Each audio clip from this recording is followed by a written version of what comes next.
म्हणजे औरंगजेबाने जाफर खानाला चप्पल फेकून मारायची बाकी ठेवली असेल की तू 6 दिवसापूर्वी म्हणतो की ह्या माणसाला मारा आणि आज तू त्याचा अर्ज घेऊन येतो. सर्जेराव जेरे, हा बाजी सर्जेराव जेरे खूप भारी माणूस आहे. केलसरच्या युद्धात फक्त शिवाजी महाराजांचा ध्वज अडकला, तो ध्वज सोडवायला हा माणूस गेला, त्याच्यासाठी त्याला सर्जेराव ही पदवी दिली महाराजांनी. या सगळ्याचा अर्थ काय होतो? या सगळ्याचा अर्थ होतो की अफजल खान पार गावात पोहोचल्यानंतर तो मरणार होता हे निश्चित. कुणाच्या तलवारीने, कुणाच्या बिचव्याने का कुणाच्या वाघनखाने एवढंच ठरायचं. मग महाराज आणि बाकीचे बादशाह यांच्यात काहीच फरक नाही का? त्यांचं इस्लाम धर्मावरती आधारित राज्य होतं, महाराजांचं हिंदू धर्मावर. तर असं आहे का? नाही, फरक आहे. फरक काय आहे? स्वधर्माभिमानाला जर सहिष्णुता म्हणजे टॉलरन्स याचं कवच असेल ना तर त्याचं धर्मवेड होत नाही. ज्या क्षणी हे कवच तुटतं सहिष्णुतेचं, त्यावेळेला त्याचं रूपांतर इनटॉलरन्स आणि धर्मवेडामध्ये होतं.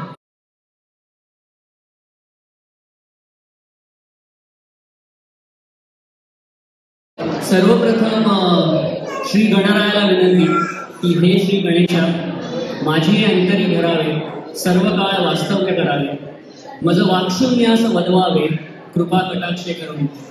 माझ्यासारख्या वाक्शून्य करून मी गणरायाला आणि आई अंबाबाईला विनंती की शिवरायांचं आख्यान मला तुम्हाला सांगता येईल.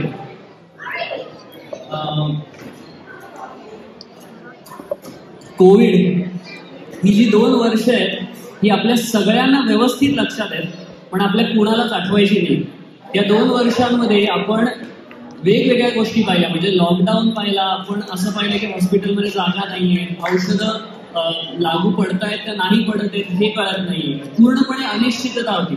मी त्याला माझ्या बायकोबरोबर आणि मुलाबरोबर बँगलोरला होतो आणि बँगलोरला असताना सुरुवातीचा 2 महिन्यांचा जो काही लॉकडाऊन होता तो अतिशय कडक लॉकडाऊन होता. 2 महिन्यात आम्हाला खूप कंटाळा आला. म्हणजे मला तर अक्षरशः घरातून फक्त बिल्डिंगच्या बाल्कनीतनं काहीतरी पाहायला मिळायचं आणि फार फार तर पॅसेजमध्ये जाता यायचं. त्याच्या पलीकडे काहीच करता यायचं नाही आणि खूप कंटाळा आला, खूप फ्रस्ट्रेशन वगैरे आलं. ते म्हणतात ना तुम्हाला सगळ्यांना तुम्ही सगळे त्याच्यात गेला असेल. आणि असंच एकदा महाराजांचं पुस्तक वाचत असताना महाराजांचा जो पन्हाळ्याचा वेढा आहे, म्हणजे ज्या वेळेला महाराजांना सिद्धी जोहरने पन्हाळ्याच्या वेढ्यामध्ये गाठलं होतं तो प्रसंग वाचत होतो आणि त्यावेळेला मला असं जाणवलं की महाराज मार्च 1660 पासून ते पुढे जुलै 1660 4.25 महिने या पन्हाळ्याच्या वेढ्यात अडकले होते. आपल्याला काय होतं? आपल्याला इंटरनेट होतं, चांगलं खायला प्यायला मिळत होतं, इलेक्ट्रिसिटी होती, सगळं होतं, तरी आपल्याला कंटाळा येत होता. महाराज 4.25 महिने पन्हाळ्याच्या वेढ्यामध्ये अडकलेले होते. महाराजांनी काय केलं असेल? महाराजांनी उत्तम प्लॅनिंग केलं. महाराज फ्रस्ट्रेट नाही झाले. महाराजांनी त्यातून कसं बाहेर पडायचं हे ठरवलं आणि त्यातनं व्यवस्थितरित्या बाहेर पडले. कोविडमध्ये बऱ्याच जणांचे जॉब्स गेले. ते जॉब्स गेल्यामुळे त्यांना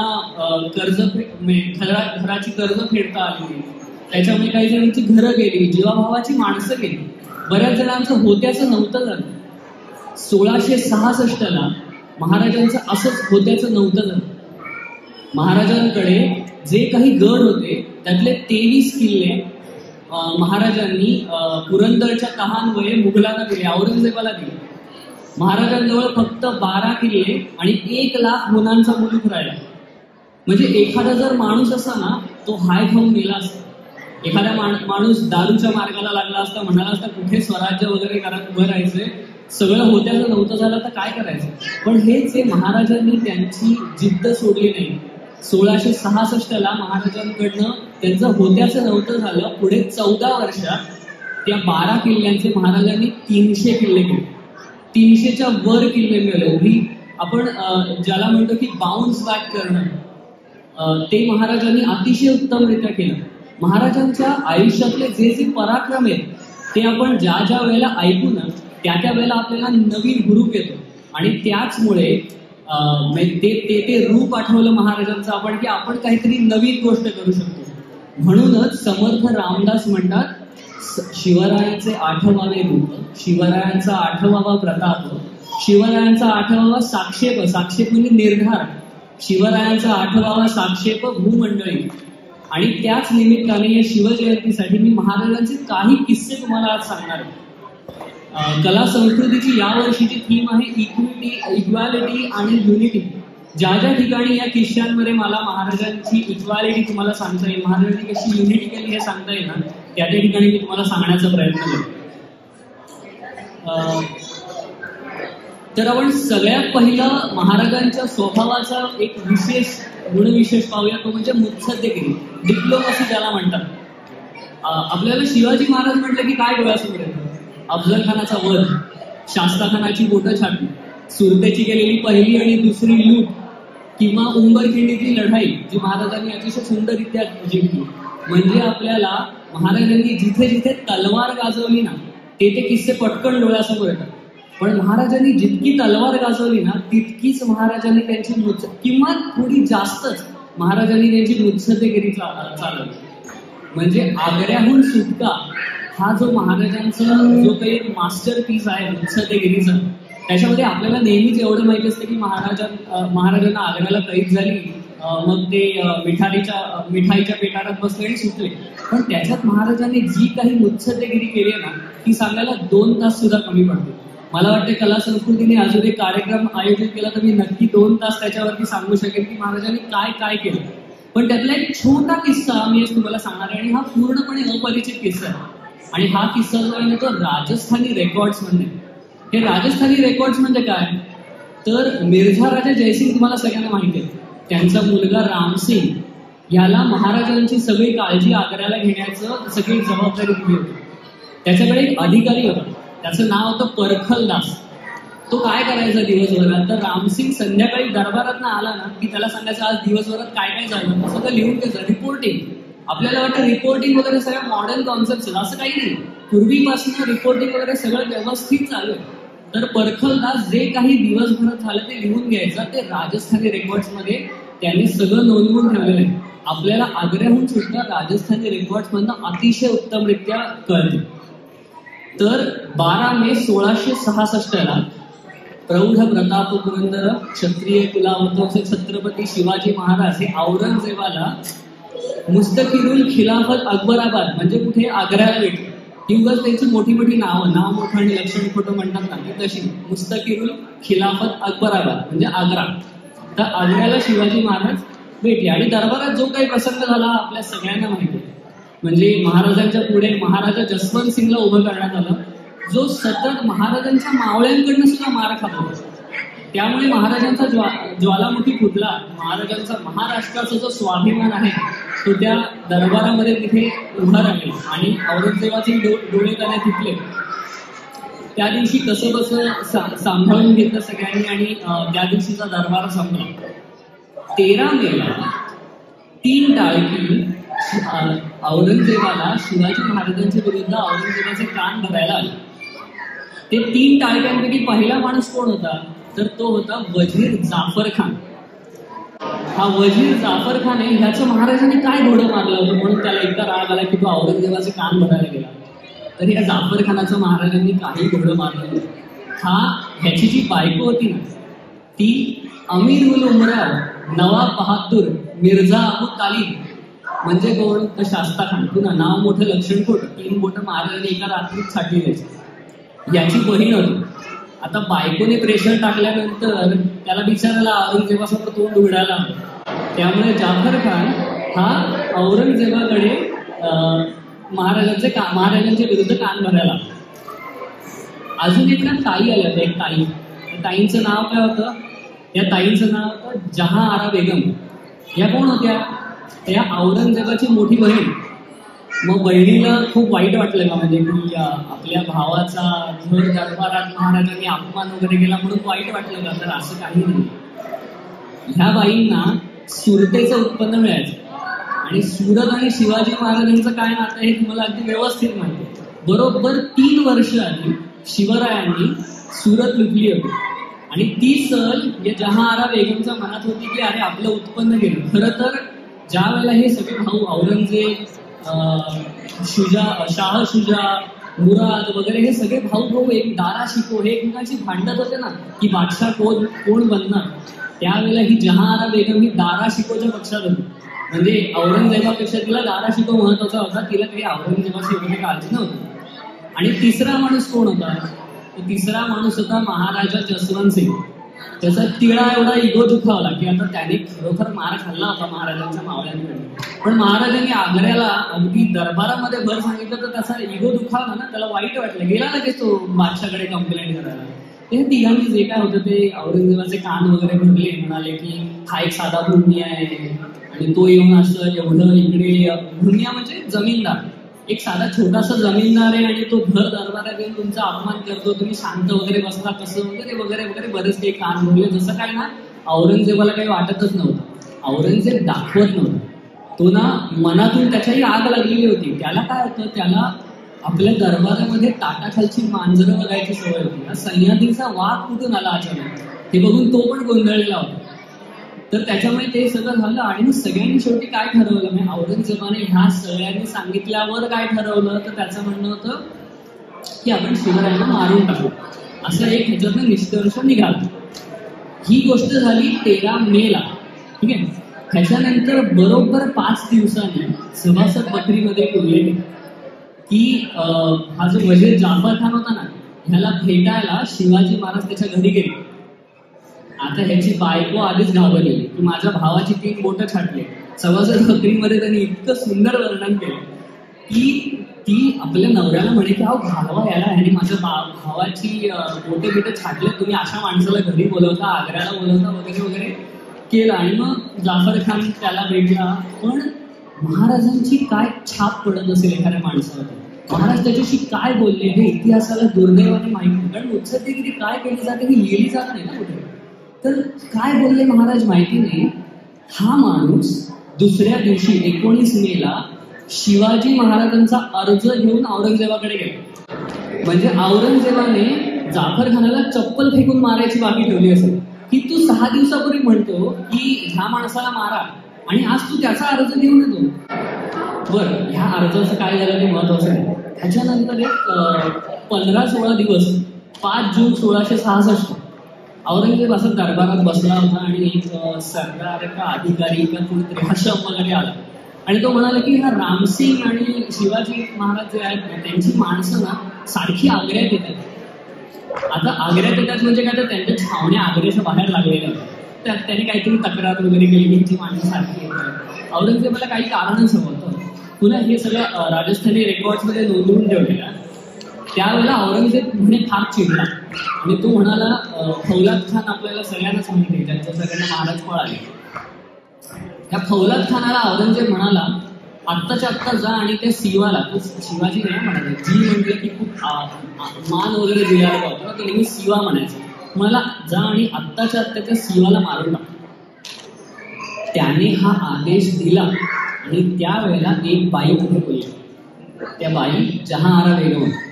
जहाआरा बेगम म्हणाले की अरे मिर्झा राजा जयसिंग यांच्या सांगण्यावरनं शिवाजी महाराज इकडे आग्र्यात आले. त्यांच्या जीवनाला त्यांचं जीवित तू रक्षण करशील, त्यांना अभय देशील हे तू मान्य केलंस. जर तू आता शिवाजी महाराजांना मागलंस तर त्यांच्यावर काय परिणाम होईल. म्हणजे जसं काय 20 दिवसांपूर्वी ह्या बाईला हे आठवत नव्हतं ज्यावेळेला ती महाराजांविरुद्ध कान भरत होती. म्हणजे ही 20 दिवसांमधली महाराजांची मुत्सद्देगिरी. ह्या 20 दिवसात महाराजांनी जहाआरा बेगम आणि जाफर खान या 2 मोठ्या म्हणजे वजनदार, दरबारात ज्यांचं वजन असतं म्हणतात ना, अशा 2 व्यक्तींना आपल्या बाजूने करून घेतलं. या दोन्ही व्यक्ती औरंगजेबाची सोडून महाराजांची वकिली करायला लागली. ही महाराजांची मुत्सद्देगिरी की एखादी महाराज काय कसे बोलत असतील, काय सांगितलं असेल त्यांनी. पुन्हा एकदा समर्थ म्हणतात ना की शिवरायांचे कैसे बोलणे, शिवरायांचे कैसे चालणे, म्हणजे कसे वागले असतील शिवाजी महाराज, शिवरायांचे सलगी देणे कैसे असेल. तर हेच ते आहे की शिवाजी, कारण तुम्ही ज्या वेळेला मुत्सद्देगिरी करता त्यावेळेला तुम्ही कसे दिसता, कसे बोलता, काय बोलता, कसं मागताय, काही मागत असलं तरी ह्या सगळ्यांमध्ये खूप फरक पडतो. ते सगळे गुण शिवाजी महाराजांकडे अतिशय उत्तम प्रकाराने होते. आणि मग अर्थातच शिवाजी महाराज आग्र्यावरून वगैरे सुटले आणि ह्याच्यामध्ये शिवाजी महाराजांचा आग्र्याहून सुटकेमध्ये युनिटी दिसून येते. युनिटी कशी, कारण शिवरायांबरोबर 400 लोक आले होते आग्र्यात पुन्हा एका राजस्थानी रेकॉर्डमध्ये ह्याचा उल्लेख आहे की 400 लोक शिवरायांबरोबर होते. शिवाजी महाराज आग्र्याहून ज्याला निसटले त्याला शिवाजी महाराज धरून 400 माणसांपैकी एकही माणूस मारला गेला नाही. ज्या वेळेला नेत्याची म्हणजे शिवाजी महाराजांचं उद्दिष्ट आणि 400 लोकांचं उद्दिष्ट सेम असेल ना, त्याच वेळेला हे करणं शक्य आहे. युनिटी इज शक्य. त्यामुळे ही शिवाजी महाराजांनी आपल्या माणसांमध्ये तयार केलेली एक युनिटी आहे. आता ह्याच्या पुढचा जो आपला शिवाजी महाराजांच्या स्वभावाचा विशेष गुण आहे तो नियोजन, प्लॅनिंग. आता लहान मुलांनी पण मगाशी सांगितलं की प्लॅनिंग. तर कसं प्लॅनिंग म्हणजे शिवाजी महाराजांनी आयुष्यात एकही गोष्ट प्लॅनिंग शिवाय केली नाही. आणि हे मी अतिशयोक्ती करायला अजिबात सांगत नाही. अफजल खानासारख्या धिप्पाड माणसाला मारायचं असेल तर त्याच्या आधी केवढं प्लॅनिंग महाराजांना करावं लागलं असेल. 1 लाखाच्या फौजेत शिरून शाहिस्ते खानाला मारायलाच गेले होते महाराज. महाराज काय तिकडे त्याची बोटं छाटायला गेले नव्हते. ती ऍक्सिडेंटली त्याची बोटं छाटली गेली, महाराज मारायलाच गेले होते. 1 लाखाच्या फौजेत ज्याला तुम्हाला शिरायचं तर फक्त 200 माणसं गेली तर प्लॅनिंग शिवाय शक्य आहे का? नाही, अजिबात शक्य नाही. त्यामुळे प्लॅनिंग हे महाराजांच्या स्वभावाचा एक अतिशय उत्तम घटक होता. अफजल खान वध ह्याच्यामध्ये महाराजांनी खूप सुंदर प्लॅनिंग केलं होतं. पण अफजल खान वधातलं सुद्धा आपल्याला आता सगळं काही सांगता येणार नाही. आपण पुन्हा एकदा अफजल खान वधामधला एक छोटासा किस्सा बघूया. ठीक आहे. आपल्याला सगळ्यांना माहिती आहे की शिवाजी महाराजांचे जे कोणी वकील होते गोपीनाथ पंत गोकील ह्यांनी खूप अतिशय उत्तमरित्या अफजल खानाबरोबर जी काही बोलणी केली ती केली. गोड गोड भाषेत, गोड आणि कपटी असा वकील असायला हवा. ते पूर्वीपासून आतापर्यंत गोड आणि कपटी असेच असतात वकील आणि ते तसेच असावे लागतात. तर तशा भाषेमध्ये अफजल खानाला त्यांनी इतक्या सुंदररित्या पटवलं की अफजल खान हा वाई वर्ग, तुम्हाला उजवीकडे दिसतोय वाई आहे आणि डावीकडे तुम्हाला प्रतापगड दिसतोय. ठीक आहे. त्याच्या पायथ्याशी पार नावाचं गाव आहे. अफजल खानाला गोपीनाथ पंत गोकीलांनी असं समजावलं की तुम्ही पार गावाला या शिवाजी महाराजांना भेटायला. राजा खूप भीतो. हे महाराजांचं बद्दल त्यांनी अतिशय इतक्या ठामपणे ठासून सांगितलं तर राजा भीतो की अफजल खान म्हणजे लिटरली त्याचा हळूहळू कॉन्फिडन्स वाढवला आणि मग हळूहळू अफजल खान हा इकडे पार गावात यायला तयार झाला. हा साधारण तुम्हाला मार्ग दिसतो. म्हणजे हे वरती तुम्हाला ओल्ड महाबळेश्वर दिसते. त्या महाबळेश्वरनं रडतोंडीचा घाट आहे. तो रडतोंडीचा घाट उतरून अफजल खान हा जावळीच्या खोऱ्यात, जावळीच्या दरीत उतरला. आणि ही सगळी जागा महाराजांनी खूप विचार करून चूज केली होती. कारण ही अशी आहे जिकडे घोडे चालवू शकत नाही तुम्ही. तिथे तुम्हाला पदाती पायी उतरूनच युद्ध करावं लागतं. ज्या क्षणी अफजल खान हा जावळीच्या खोऱ्यात शिरला त्या क्षणी महाराजांनी शिवभारतानुसार नेतोजी पालकर त्यावेळेला महाराजांचे सरसेनापती होते, म्हणजे घोडदळाचे सरसेनापती. त्यांना महाराजांनी सांगितलं होतं की महाबळेश्वरचा जो घाट आहे म्हणजे रडतोंडीचा घाट, तिथे तू तुझं सैन्य घेऊन थांब. काय केलं महाराजांनी पहिला दरवाजा बंद केला. अफजल खानाची फौज जावळीत उतरली, पहिला दरवाजा बंद झाला. ह्याच्या पुढे ज्या वेळेला अफजल खान तिथून जावळीतनं निघून पुढे पार या गावाला पोचला त्यावेळेला महाराजांनी कान्होजी जेधे आणि त्यांचा मुलगा बाजी सर्जेराव जेधे, हा बाजी सर्जेराव जेधे खूप भारी माणूस आहे. त्या माणसाने फक्त शिवाजी महाराजांचा ध्वज युद्धात अडकला, बेलसरच्या युद्धात फक्त शिवाजी महाराजांचा ध्वज अडकला. तो ध्वज सोडवायला हा माणूस गेला. त्याच्यासाठी त्याला सर्जेराव ही पदवी दिली महाराजांनी. तर हा असा बाजी सर्जेराव आणि त्याच्या वडिलांबरोबर कान्होजी जेधे यांच्याबरोबर जावळीच्या जंगलात महाराजांनी दुसरी फौज बसवली. या सगळ्याचा अर्थ काय होतो? या सगळ्याचा अर्थ होतो की अफजल खान पार गावात पोहोचल्यानंतर तो मरणार होता हे निश्चित. कुणाच्या तलवारीने, कुणाच्या बिचव्याने का कुणाच्या वाघनखाली एवढंच ठरायचं होतं. आजकाल जे लोक म्हणतात ना की महाराजांना ना खरं मारायचं नव्हतं पण ना अफजल खानाने ते कट्यार बिट्यार चालवली ना म्हणून महाराजांना मारावं लागलं. हे इतकं प्लॅनिंग महाराजांनी ह्याच्यासाठी केलं असेल का की बघू अफजल खान मारतोय का मला कट्यारीने? शक्यच नाहीये. हे प्लॅनिंग करायला त्या काळात सुद्धा 3 ते 4 महिने लागले असतील. ही माणसं वरती थांबवणं, ही माणसं जंगलात थांबवणं, ह्या प्लॅनिंगला खूप वेळ लागतो माणसाला. ते एवढं मोठं प्लॅनिंग महाराजांनी केलं होतं. बरं, एवढाच प्लॅन नव्हता महाराजांचा. आपल्याला पुन्हा एकदा वाटतं बॅकअप प्लॅन्स वगैरे कशा मॉडर्न कॉन्सेप्ट आहेत. महाराजांचा बॅकअप प्लॅन तयार होता. हे जे शकावलीत सांगितलं. जर दुर्दैवाने महाराजांना काही दगाफटका केला अफजल खानाने आणि महाराजांचं काही बरं वाईट झालं, तर अफजल खानाची फौज ह्या पार गावातनं वरती बोचेघोळीच्या घाटातनं प्रतापगडावर चढेल. हे महाराजांना माहिती होतं, कारण तो सगळ्यात जवळचा गड आहे. मग तो गड घेऊ नये म्हणून तिथे महाराजांनी सिलिंकरांना आपलं फौज घेऊन बसवलं होतं. म्हणजे किती डिटेल प्लॅनिंग महाराजांनी केले हे आपल्याला दिसून येईल. आणि ह्याच्यातनं मला अजून एक गंमत सांगायची. आपल्याला नेहमी ऐकून माहिती असतं की ना, मराठी माणसं ही नावं ठेवण्यात पटाईत असतात. ही जर तुम्ही 2 घाटांची नावं ऐकली ना, रडतोंडीचा घाट, जो घाट चढताना किंवा उतरताना तुमचं तोंड रडवेलं होतं, इतका कठीण आहे, तो रडतोंडीचा घाट. बोचेघोळीचा घाट, जे मराठी माध्यमात शिकले असतात त्यांना बोचेघोळीचा घाट म्हटल्यानंतर लगेच अर्थ कळेल, पण बाकीच्यांसाठी मी सांगतो. बोचा ह्याचा अर्थ आपला पार्श्वभाग, नितंब, बटक्स. ते आपण ज्या घाटातनं उतरताना किंवा चढताना इतके घाबरतो की उठून उभेच राहत नाही, आपलं पार्श्वभाग घासत घासतच खाली उतरतो. त्याला बोचेघोळीचा घाट म्हणतात. किती वात्रट होते आपले पूर्वज, बघा कशी नावं ठेवलेत त्यांनी या सगळ्या घाटांना सुद्धा. तर हे महाराजांचं प्लॅनिंग होतं. आणि ह्या महाराजांच्या ह्या प्लॅनिंग मधूनच शेवटी अफजल खान मारला गेला. एक छोटासा ह्या प्लॅनिंगचं एक्सटेन्शन सांगतो आणि पुढच्या मुद्द्याकडे जातो की अफजल खान मारल्यानंतर एखाद्या माणसाने काय केलं असतं. मस्त आठवड्यावर पार्टी केली असते ना, की मेला एवढा मोठा शत्रू होता, एवढं मोठं संकट होतं, झालं. महाराजांनी हे नाही केलं. ज्या दिवशी मारला ना, त्याच्या दुसऱ्या दिवशी पहाटे महाराज वाईत होते. त्या वाईत गेल्यानंतर बाबासाहेब पुरंदरेंनी ना राजा शिवछत्रपतीमध्ये खूप सुंदर वर्णन केलं. महाराजांचा त्रिशूळ 3 दिशांना महाराजांनी ह्याच्यापुढे हल्ला केला आणि 3 दिशांना जाऊन महाराजांनी आदिलशहाचा बराच मुलूक जिंकला. महाराज सेलिब्रेट करत बसले नाहीत. यश एन्जॉय करणारा शिवाजी नाही. शिवाजी तो की एक यश मिळाल्यानंतर त्याच्या पुढे 4 यश अजून कशी मी गाठू शकेन, हा शिवाजी. ह्या प्रकाराने शिवाजी महाराजांनी प्लॅनिंग केलं आणि ह्या सगळ्या गोष्टी केल्या. ह्याच्यात सुद्धा शिवाजी महाराजांची युनिटी दिसून येते. कशी? ह्या 2 जंगलांमध्ये जे लोक लपले होते ना, एक मावळा शिंकला असता जोरात, एक मावळा धडपडून झाडावर खाली पडला असता. अफजल खानाला कळलं नसतं. अफजल खान धन होता. औरंगजेब, अफजल खान, शास्ता खान हे मूर्ख नाहीत, ते खूप हुशार होते.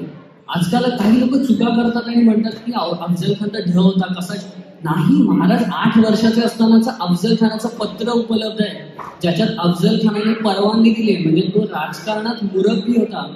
प्रॉब्लेम एवढाच होता या 3ही माणसांचा की महाराज त्यांच्याहून 4 पावलं पुढे होते.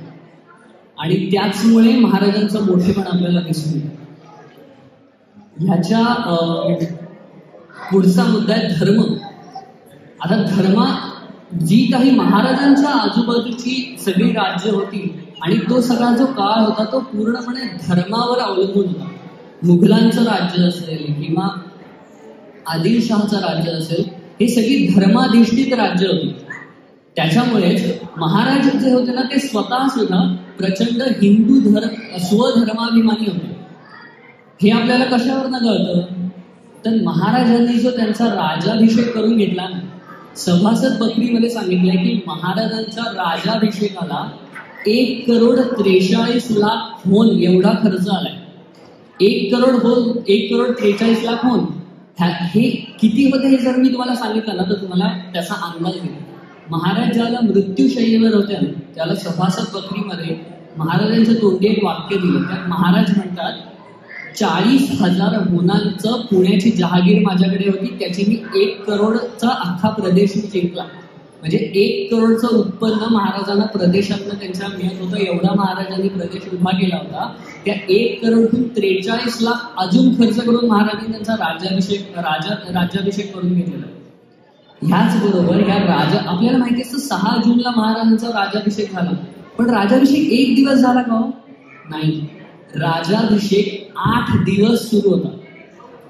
शिवराजाभिषेक प्रयोग हा नावाची पोथी ही गागाभर ज्यांनी महाराजांचा सगळा राज्याभिषेक, तो राजाभिषेक आहे, राज्याभिषेक नाहीये. त्यांनी आपल्या पोथीला शिवराजाभिषेक प्रयोग हा असं नाव दिलेलं आहे. तर ह्या राजांची जी काही त्यांनी राजाभिषेक केला तो 8 दिवस चालू होता. म्हणजेच काय, तर एवढा वेळ आणि एवढा पैसा खर्च करून जर कोणी हिंदू पद्धतीने आपला राजाभिषेक करून घेत असेल तर तो स्वधर्माभिमानी आहे, हे अगदी स्पष्ट दिसून आलं. ह्याच्याशिवाय चिक्कार गोष्टी आहेत ज्या महाराज स्वधर्माभिमानी होते हे अगदी स्पष्टपणे दाखवून देतात. मग महाराज आणि बाकीचे बादशाह यांच्यात काहीच फरक नाही का. त्यांचं इस्लाम धर्मावरती आधारित राज्य, तर महाराजांचं हिंदू धर्मावर, तर असं आहे का? नाही, फरक आहे. फरक काय आहे? स्वधर्माभिमानाला जर सहिष्णुता म्हणजे टॉलरन्स याचं कवच असेल ना तर त्याचं धर्मवेड होत नाही. ज्या क्षणी हे कवच तुटतं सहिष्णुतेचं, त्यावेळेला त्याचं रूपांतर इनटॉलरन्स आणि धर्मवेडामध्ये होतं. अफजल खानाबद्दल ना पोर्तुगीज पत्रामध्ये एक उल्लेख आलाय. चौल नावाचं एक गाव आहे कोकणामध्ये. त्याच्यामध्ये वरचा चौल आणि खर्चा चौल असे 2 भाग आहेत त्याचे. वरच्या चौल मधली सगळी मंदिरं पाडायचा हुकूम अफजल खानाने दिला होता. का? कारण अफजल खाना शिकनंदाए बुनियादे बुतान होता. शिकनंदाए बुनियादे बुतानचा अर्थ काय? बुनियाद म्हणजे पाया, बेस. बुतान म्हणजे काय? तर मूर्ती. जो मूर्तींना पायापासून उखडून टाकतो तो अफजल खान. हे मी म्हणतोय का त्याला? नाही, हे त्याने स्वतःला शिलालेखात म्हणून घेतले अभिमानाने. म्हणजे त्याचं कारण काय होतं? कारण काही नव्हतं. कारण इनटॉलरन्स. मला त्यांची मंदिरं माझ्या राज्यात नकोय. औरंगजेबाने काशी विश्वनाथाचं मंदिर पाडलं हे तर आपल्या सगळ्यांना माहिती आहे. 1679 पासून ते 1680 1.5 वर्षात औरंगजेबाने 300हून अधिक हिंदू मंदिरं पाडली. कोण म्हणतं पुन्हा? मी म्हणतो म्हणून नाही. मआसिरे आलमगिरी, साकी मुस्तैद खान नावाचा औरंगजेबाचा एक वकाई नवीस होता. वकाई नवीस म्हणजे काय? नवीस म्हणजे नविष्कन म्हणजे लिहिणं. वाका म्हणजे काय? तर बातमी. रोजचा अखबार लिहिणारा जो असतो त्याला वकाई नवीस असं म्हणतात. त्याने लिहून ठेवलंय की 1.5 वर्षामध्ये, अभिमानाने लिहून ठेवलंय, 1.5 वर्षामध्ये औरंगजेबाने 300हून अधिक मंदिरं पाडली. तर हा जो इनटॉलरन्स आहे म्हणजे हाच फरक महाराजांमध्ये आणि त्यांच्यामध्ये होता की महाराजांमध्ये सहिष्णुता होती. आणि पुन्हा एकदा तुम्ही माझ्या बोलण्यावर का विश्वास ठेवाल? मी मराठी आहे, महाराज मराठी आहे, मला महाराजांचा अभिमान आहे, मी तुम्हाला थाप मारतोय असंही होऊ शकेल ना. आपण अशी उदाहरणं बघूया की जी मराठी माणसांची नाही आहेत. महाराज सहिष्णुमध्ये हे पहिल्यांदा कोणी सांगितलंय त्याच्या पुस्तकामध्ये? तर ट्रॅव्हल्स इन मोगल एम्पायर नावाचं एक डॉक्टर बर्नियर, एक फ्रेंच डॉक्टर होता, त्याने हे पुस्तक लिहिलेलं आहे ट्रॅव्हल. आणि हे त्यांच्या काळात लिहिलेलं आहे, म्हणजे हे आत्ताचं पुस्तक वगैरे नाही, हे 17व्या शतकातलं पुस्तक आहे. 1658 पासून ते 1669 पर्यंत हा फ्रेंच डॉक्टर मुघलांच्या सेवेत होता. त्याने लिहून ठेवलेलं आहे. तुम्ही जर पाहिलं तर सुरतेची ज्यावेळेला महाराजांनी लूट केली ना त्यावेळेला हा बर्नियर लिहून ठेवतो की महाराजांनी त्यांच्याकडे जेव्हा ख्रिश्चन पादरी म्हणजे ख्रिश्चन फादर आले त्यावेळेला ख्रिश्चन फादरला सांगितलं की तुमच्या चर्चना कोणीही तोशिष पोहोचवणार नाही, तुमच्या चर्चना कोणीही हात लावणार नाही. हा इनटॉलरन्स आहे महाराजांचा. ह्याच्याशिवाय दुसरं उदाहरण कोणाचं आहे? खाफी खान. जसा मआसिरे आलमगिरी साकी मुस्तैद खानाने औरंगजेबाचा इतिहास लिहिला तसंच औरंगजेबाचा अजून एक इतिहास खाफी खानाने लिहिला. हा खाफी खान त्याच्यात काय सांगतो? महाराजांची लूट आणि मुस्लिम आक्रमकांची लूट ह्याच्यात फरक काय आहे? तर फरक हा आहे. खाफी खान म्हणतो की शिवाजी महाराजांनी आपल्या सैनिकांना सांगितलेलं होतं की कुठल्याही धर्मस्थळाला आपल्या धर्माचं असो किंवा दुसऱ्यांच्या धर्माचं असो त्याला हात लावायचं नाही. दुसऱ्या धर्माची स्त्री तिला हात लावायचं नाही. दुसऱ्या धर्माचं पुस्तक त्याला काहीही प्रॉब्लेम करायचा नाही. हे महाराजांनी सांगितलं होतं. हे खाफी खानाने स्वतः लिहिलं. आता खाफी खान महाराजांचा फॅन होता का? नाही. या खाफी खानाने मुंतखबुल लुबाबे मोहम्मद शाही असं नावाचं पुस्तक या खाफी खानाने लिहिलेलं आहे. या खाफी खानाने त्याच्यामध्ये शिवाजी महाराजांचा उल्लेख सिवा, हलकट, कमनशिबी, नरकवासी असा केलेला आहे, पण त्याला सुद्धा राहावलं नाही. शेवटी त्याला एका ठिकाणी हे सत्य लिहावं लागलं की महाराज हे सहिष्णू होते. मग महाराज हे सहिष्णू होते म्हणजे आजकालच्या काळामध्ये जसं एखाद्या राज्यामध्ये मायनॉरिटीला स्पेशल ट्रीटमेंट असते तशी स्पेशल ट्रीटमेंट महाराज पण द्यायचे का? तसं नाही. त्याच्यासाठी अजून एक उदाहरण देतो. पोर्तुगाल गोव्यामध्ये ना पोर्तुगीजांचं राज्य 16व्या शतकापासून होतं हे आपण नेहमी ऐकतो, पण ते आपण नेहमी ऐकतो त्याच्यामध्ये आपण कधीच पोर्तुगीजांनी तिकडे काय केलं ह्याच्यावरती आपल्याला कधीच काही कळत नाही. एक प्रियोलकरांनी गोवा इन्क्विजिशन नावाचे एक पुस्तक लिहिले. त्यामध्ये पोर्तुगीजांनी ना आपल्याच मराठी बांधवांवरती काय काय अत्याचार केले ते प्रियोलकरांनी डिटेलमध्ये दिले. कधी मिळालं तर ते वाचा तुम्ही. पण त्याच्यामध्ये हा एक उल्लेख आलाय की एकदा गोव्याचा जो व्हाईसरॉय होता ना त्याने असा नियम काढला की गोव्याचा एक बारदेश म्हणून तिथे भाग आहे. त्या बारदेशामध्ये ना आजपासून फक्त कॅथलिक ख्रिश्चन राहतील असा त्याने नियम काढला. ह्याचा अर्थ काय होतो? तर एक तुम्ही जर कॅथलिक ख्रिश्चन नसाल तर तुम्ही कन्वर्ट व्हा आणि कॅथलिक ख्रिश्चन व्हा. जर तुम्हाला कॅथलिक ख्रिश्चन व्हायचं नसेल तर तुम्ही गोव्यातली तुमची मालमत्ता सोडा आणि निघा गोव्याच्या बाहेर. म्हणजे दोन्ही बाजूनी फायदा हा गोव्याच्या पोर्तुगीजांचा. हा कायदा निघाला आणि त्यावेळेला गोव्यातल्या लोकांचं नशीब चांगलं होतं की महाराज जवळपास सेनेसकट होते. माणसं गेली, माणसांनी तक्रार केली, महाराज लगेच आपल्या या लोकांना सोडवायला गोव्यात आले. आणि हे पत्र आहे म्हणजे अस्सल इंग्रजांनी लिहिलेलं पत्र आहे. त्या पत्रात त्यांनी काय लिहिलंय की 4 पाद्री होते, जेसुइट पाद्री, ज्यांनी हे पोर्तुगीज व्हाईसरॉयला सांगितलं होतं की असा नियम कर. त्या 4च्या लोकांना त्या 4च्या पाद्र्यांना महाराजांनी पकडून आणलं. त्यांना विचारलं की आता तुम्ही हिंदू भूमीवर उभे आहात तर तुम्ही हिंदू व्हायला तयार आहात का? जेसुइट पाद्र्यांनी सांगितलं नाही, आम्ही तयार नाही. पण जेसुइट पाद्री हे फार कट्टर असतात. महाराजांनी काय केलं? महाराजांनी त्या 4घांची मस्तकं मारली आणि त्यांची 4घांची मस्तकं व्हाईसरॉयकडे पाठवून दिली गोव्याची. काहीही त्याच्याबरोबर कुठलाही मेसेज पाठवला नाही, काही नाही. फक्त 4 मस्तकं पाठवली. दुसऱ्या दिवशी हा कायदा रद्द झाला. दुसऱ्या दिवशीपासून गोव्यातल्या व्हाईसरॉयने की आजपासून गोव्यात फक्त कॅथलिक मुस्लिम ख्रिश्चन राहतील हा कायदा पूर्णपणे रद्द केला. ह्याच्याशिवाय आपल्याकडे एक उदाहरण आहे. ज्यावेळेला महाराज हे दक्षिण दिग्विजयासाठी तामिळनाडू कर्नाटक ह्याच्यामध्ये गेले होते ना तिथे 2 मशिदी होत्या ज्या शंकराचं आणि विष्णूचं मंदिर पाडून बांधलेलं होतं. महाराजांनी त्या ठिकाणी पुन्हा त्या मशिदी पाडून 2 मंदिरं बांधली आणि हे त्या मंदिरातल्या शिलालेखामध्ये लिहिलं. मग ह्याचा अर्थ काय? महाराजांनी मग परत महाराष्ट्रात येऊन सुद्धा मशिदी पाडल्या का? नाही. तर हाच फरक आहे की महाराजांनी लोकांना इक्वल ट्रीटमेंट दिली. तुम्ही जर चुका केल्या तर तुम्हाला त्याची शिक्षा मिळेल. महाराजांचा जो काही राग होता, महाराजांचं जे काही शत्रुत्व होतं हे कोणत्या धर्माशी नव्हतं, त्या धर्म पाळणाऱ्या अशा लोकांशी होतं की जे उगाच लोकांच्या कत्तली करायचे, उगाच स्त्रियांना पळवून न्यायचे, उगाच लोकांना गुलाम म्हणून विकायचे. त्या लोकांशी महाराजांचं वैर होतं. त्यामुळेच महाराज हे स्वधर्माभिमानी असले तरी सहिष्णू होते. आता आपण शेवटच्या मुद्द्याकडे जाऊया जो आहे सार्वभौम राजा. आणि सार्वभौम राजा कशावरून? महाराज म्हणजे कुठल्याही राजाचं काम काय असतं तर आपल्या प्रजेची काळजी घेणं. एक ह्याच्यामध्ये मी जी 2 उदाहरणं दिलेत ना ती 2 उदाहरणांना तुम्ही कधीच ऐकलेली नसतील. सगळ्यात पहिलं उदाहरण त्याच्यासाठी आपण ह्याच देशातलं उदाहरण पाहूया. इंग्लंडमध्ये गुलामगिरी विरुद्ध कायदा कधी आला? 1833 ला. आज घरी जाऊन तुम्ही सगळे गुगल करा. 1833 गुलामगिरी विरुद्धचा कायदा हा इंग्लंडमध्ये आला. त्याच्यामध्ये सुद्धा 2 एक्सेप्शन्स होते की भारत आणि सेंट हेलेना आफ्रिकेजवळ एक बेट आहे. ह्या 2 बेटांवरती या 2 देशांमध्ये गुलामगिरी चालू राहील. बाकी सगळीकडची गुलामगिरी बंद केली इंग्रजांनी.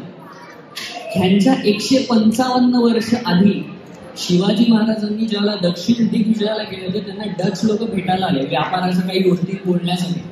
सगळ्यात पहिले महाराज म्हणजे व्यापार वगैरे सगळं बाजूला राहू दे, तुमच्या ठिकाणचं तुम्ही आमच्या राज्यामध्ये, आता हे इथे माझं राज्य आलं, ह्या राज्यामध्ये तुम्ही जी काही गुलामांची खरेदी विक्री करता ना ती बंद करा. महाराजांनी हा तह केलाय की तुम्ही ही खरेदी विक्री बंद करा. 155 वर्ष ह्या देशात कायदा येण्याच्या आधीच गुलामगिरी विरुद्ध महाराजांनी तह केला. दुसरं जे उदाहरण आहे हे तर उदाहरण इतकं साधं सोपं आहे की महाराजांकडे आरमार होता त्यांचं आणि त्या आरमारासाठी लाकडं लागायची. ती लाकडं लोक ऑब्व्हियसली त्या काळामध्ये वृक्ष झाडं तोडूनच घ्यायचे. झाडं कुठलीही तोडा ना, शेवटी राजाला काय वाटणार की अरे माझं आरमार चांगलं झालं पाहिजे, तुम्ही जी मिळतील ती झाडं तोडा. नाही, महाराजांनी असं सांगितलं की सागाची झाडं तोडा. तुम्ही वाचलं तर महाराजांनी लिहिलेलं आहे की आंबा, फणस ह्या झाडाला हात लावू नये. का? कारण ही झाडं रयत लेकरांप्रमाणे वाढवतात, आपल्या लहान मुलांप्रमाणे वाढवतात. तुम्ही जर ही झाडं तोडली तर ही झाडं तोडल्यामुळे रयतेच्या दुःखाला पारावर उरणार नाही. किती मायन्यूट विचार महाराजांनी केला हे आपल्याला ह्याच्यामध्ये दिसून येतं. मग असा ज्या वेळेला राज्याभिषेक करून घेत असेल त्यावेळेला त्याला त्याच्या प्रजेला किती आनंद झाला असेल. ज्या वेळेला म्हणजे हा जो सोहळा त्यांच्या नजरेसमोर पार पडला असेल त्यावेळेला सगळ्यांच्याच मनामध्ये एक हीच भावना प्रकट झाली असेल की आज से तू हिमाचल प्यार का बंधन खून से जोड़ा जाता है, इस देवभूमि में दानवता का खून निचोड़ा जाता है, इन खेतों में फसल शत्रु के खून से बोई जाती है और ये तलवार भवानी है जो दुश्मन के खून से धोई जाती है. विश्व वंदिनी भारत माता राज सिंहासन टूटा था और पुनराभिषिक्त होने वाला ये राष्ट्र पुरुष शिवराया था.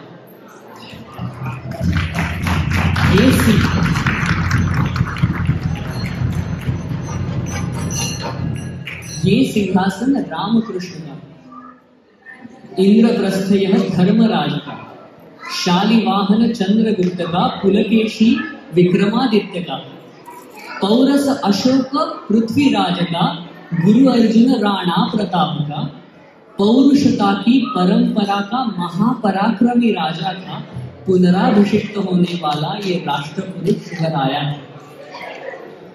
सिंधु नर्मदा गंगा माई, ब्रह्मपुत्र यमुना कृष्णाई, तापी सतलज व्यास गोमती, कावेरी महानदी सरस्वती, भीमा गोदा शरयू पूर्णा, अलकनंद गंडकी कोयना, सप्त सिंधु सह सरिता संगम राय दुर्ग पर होना था और पुनराभिषिक्त होने वाला ये राष्ट्र पुरुष शिवराया था. तुकाराम और समर्थ आए, धर्मराज का मार्ग दिखाए, काशी से गागाभट आए, राजाभिषेक मुहूर्त लाए, दुर्ग दुर्ग दक्खन के आए, आज हमारे राजा आए, आज हमारे राजा आए. ज्येष्ठ शुद्ध त्रयोदशी का दिन मंगल शुभ आया था और पुनराभिषिक्त होने वाला ये राष्ट्र पुरुष शिवराया था, ये राष्ट्र पुरुष शिवराया था. धन्यवाद.